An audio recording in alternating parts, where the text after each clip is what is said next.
मागील काही दिवसांपासून कोकणात शिवसेना उद्धव बाळासाहेब ठाकरे पक्षाचे आमदार भास्कर जाधव विरुद्ध ब्राह्मण समाज असा वाद धुमसतोय। गुहागर तालुक्यातल्या हेदवतड इथल्या जाहीर सभेत खोदकीविषयी केलेल्या वक्तव्यानंतर वादाची ठिणगी पडली। ब्राह्मण सहाय्यक संघ भास्कर जाधवांविरोधात आक्रमक झाला। याला आमदार जाधवांनी सुद्धा तितकं जहाल प्रत्युत्तर दिल्यामुळे नव्या संघर्षाला सुरुवात झाली आहे। आता हा वाद नेमका काय, त्याची सुरुवात कुठून झाली, मतपेटीचं यातलं गणित काय, हे सगळं समजावून घेणार आहोत या व्हिडिओतून। त्यासाठी हा व्हिडिओ शेवटपर्यंत पहा। खरं तर शिवसेना हा जातीय वादात न पडणारा पक्ष म्हणून ओळखला जातो। त्यानंतरही आमदार भास्कर जाधवांनी जातीय वाद ताणल्यानं आश्चर्य व्यक्त होत आहे।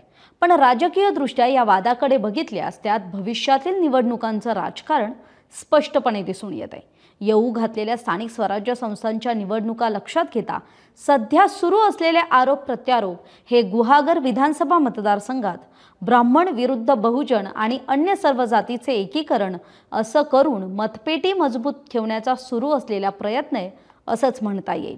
आता हा वाद नेमका कुठून सुरू झाला, तर आमदार भास्कर जाधवांनी हेदवतड इथल्या कार्यकर्ता मेळावा सभेत काही दिवसांपूर्वी माजी आमदार डॉक्टर विनय नातू आणि शिवसेना नेते रामदास कदम यांच्यावर टीकेच्या फैरी झाडल्या होत्या। त्यानंतर गुहागर तालुक्यात राजकीय कल्लोळ सुरू झाला। मी या तालुक्यात आल्यानंतर गुहागरला वैभव आलं, इकडची खोदकी मी संपवली, लेखणीचा दहशतवाद मी संपवला, पत्रव्यवहार करून लोकांना छळलं जायचं ते मी बंद केलं, असं वक्तव्य भास्कर जाधवांनी केलं होतं। आता तुम्ही म्हणाल, भास्कर जाधव असं काय वादग्रस्त बोलले, तर कोकणात खोदकी म्हणजे ब्राह्मण समाजातील गावातील प्रमुख माणूस असतो, ज्याच्या सल्ल्यानं गाव चालतं। भास्कर जाधवांची हीच टीका ब्राह्मण समाजाच्या जिव्हारी लागली। भास्कर जाधव स्वतः राजकीय स्वार्थासाठी गुहागर तालुक्यातील ऐक्याला बाधा आणत असल्याचा आरोप ब्राह्मण सहाय्यक संघानं केला।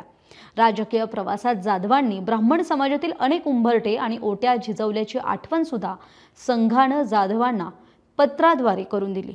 आता संघानं पत्र पाठवलं आणि जाधवांनी त्याला उत्तर नाही दिलं, असं कसं होईल बरं? तर जाधवांनी सुद्धा या पत्राला तितक्याच आक्रमकपणे प्रत्युत्तर दिलं। माझ्या वक्तव्याचा विपर्यास करून पराचा कावळा केला असं म्हणत ब्राह्मण सहाय्यक संघाचे अध्यक्ष घनश्याम जोशी यांच्यावर जाधवांनी टीका केली। तसंच हे पत्र कुठल्या अनाजी पंतांकडून लिहून घेतलं असं म्हणत कट्टर विरोधक आणि भाजपचे माजी आमदार डॉक्टर विनय नातू यांच्यावर सुद्धा टीका केली। इथून हा वाद आणखी पेटला। भास्कर जाधवांनी माफी मागावी अशी मागणी होऊ लागली। त्यावर मी कोणाची माफी मागावी आणि कशासाठी, मी काय केलं, मी समाजाचं नाव घेतलेलं नाही, समाजाविषयी काहीही बोललो नाही, माझा रोख हा गुहागरमधील ब्राह्मण समाजावर होता, असं भास्कर जाधवांनी मंगळवारी स्पष्ट केलं। समाजात द्वेष पसरवण्याचं काम ब्राह्मण सहाय्यक संघ करत असून राजकीय वादात ब्राह्मण समाजानं पत्र द्यायची काय गरज? निलेश राणेंनी माझ्या कुटुंबातील महिलांविषयी आक्षेपार्ह भाषा वापरली, तेव्हा विनय नातू टाळ्या वाजवत होते, त्यावेळी ब्राह्मण समाजाने निषेध का व्यक्त केला नाही, असा सवाल सुद्धा भास्कर जाधवांनी केला। विशेष म्हणजे याच वेळी त्यांनी त्यांच्या व्हॉट्सॲप स्टेटसवर साने गुरुजी यांच्या चित्रपटातील एक व्हिडिओ ठेवला। यात शाळकरी वयातील साने गुरुजी अत्यंत प्रभावीपणे वर्गातील शिक्षकांसमोर मुद्दे मांडताना दिसले। छत्रपती शिवाजी महाराजांनी मोठ्या दूरदृष्टीनं उभारलेलं आणि कान्होजी आंग्रे यांनी जीवापाड सांभाळलेलं मराठा आरमार पेशव्यांनी इंग्रजांशी संगनमत करून समुद्रात बुडवलं। पेशव्यांनी स्वतःच्या राजकीय स्वार्थासाठी परकीय शक्ती असलेल्या इंग्रजांशी हात मिळवणे करून स्वराज्याच्या नौदलाचा घात केला, असं सांगताना ते इतिहासाचा दाखला देतात। साने गुरुजींच्या मते ही इतिहासातली एक मोठी चूक होती, ज्यामुळे भारताच्या सागरी सार्वभौमत्वाला मोठा धक्का बसला। आता मूळ प्रश्न येतो तो म्हणजे ब्राह्मण समाज भास्कर जाधवांच्या इतका डोक्यात का बरं गेला? तर काही दिवसांमध्ये गुहागर विधानसभा मतदारसंघ विविध कारणांमुळे चर्चेत आलाय। शिवसेना उद्धव बाळासाहेब ठाकरे पक्षाचे शिलेदार फोडून पक्ष कमकुवत करण्यासाठी शिवसेनेने प्रयत्न सुरू केले होते आणि त्यांच्या या प्रयत्नांना काहीसं यशही आलं। दोन महत्त्वाचे माजी जिल्हा परिषद सदस्य आणि आमदार भास्कर जाधवांचे निकटवर्तीय यांनी नुकताच शिवसेनेत प्रवेश केलाय। एकीकडे राजकीय पातळीवर पक्ष कमकुवत करण्यासाठी सुरू असलेले विरोधकांचे प्रयत्न मोडीत काढण्यासाठी भास्कर जाधवांकडून सुद्धा आक्रमक पवित्रा घेतला जातोय।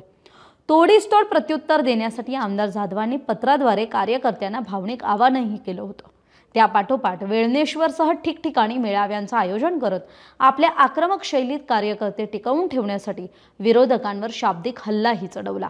विधानसभा निवडणुकीत राजेश बेंडल यांच्या रूपाने कुणबी चेहरा रिंगणात उतरवून महायुतीने आमदार जाधवांना शह देण्याचा पुरेपूर प्रयत्न केला। त्यावेळी माजी आमदार नातू यांनी गावांमध्ये जात भास्कर जाधवांविरोधात चांगली फिल्डिंग सुद्धा लावली, परंतु आमदार जाधव हे थोडक्या मतांनी निवडून आले। प्रचारात बहुजन समाजाच्या मतांचं विभागीकरण करण्यात त्यावेळी मोठं यश मिळालं। हाच समाज भास्कर जाधव यांची आतापर्यंतची मोठी ताकद राहिला होता। ही मतपेटी आपल्याकडे फिरवण्यासाठी गेल्या काही दिवसांमध्ये विरोधकांकडून म्हणजेच महायुतीच्या नेत्यांकडून फिल्डिंग लावली जाते। त्यांच्याच या प्रयत्नांना कुठेतरी अंकुश लावणं आवश्यक असल्यामुळे आमदार जाधव आक्रमक झालेले दिसतात। यामधूनच मराठा समाजाला काही मान सन्मान नाही का अशी सतत आक्रमक वक्तव्य करत मतपेटी सांभाळण्याचा मोठा प्रयत्न भास्कर जाधवांकडून सुरू झालाय।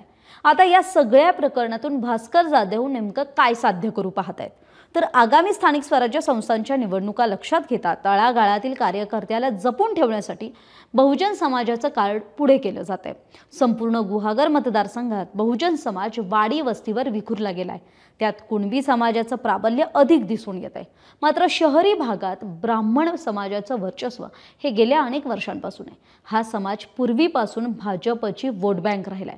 तात्यासाहेब नातू, विनय नातू यांच्यासोबत हा समाज राहिलाय। हेदवतड इथल्या सभेत आमदार जाधवांनी केलेल्या आक्रमक भाषणानंतर ब्राह्मण समाजानं काढलेल्या पत्राचा राजकीय फायदा उठवण्याची एक मोठी संधी आमदार भास्कर जाधवांनी उचललेली दिसते। ब्राह्मण सहाय्यक संघानं काढलेल्या या पत्राचा आधार घेऊन ब्राह्मण समाज बहुजन समाजावर वरचढ होत असल्याचं आमदार जाधवांकडून वारंवार बोलून दाखवलं जात आहे।